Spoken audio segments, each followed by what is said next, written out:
Hello viewers, welcome to IT System Admin and Information Technology Learning tutorial channel for you.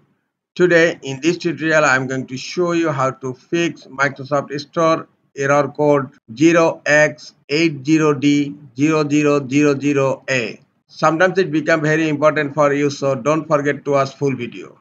To fix Microsoft Store error code 0X80D0000A, go to search, in search type WS reset, click on WS reset.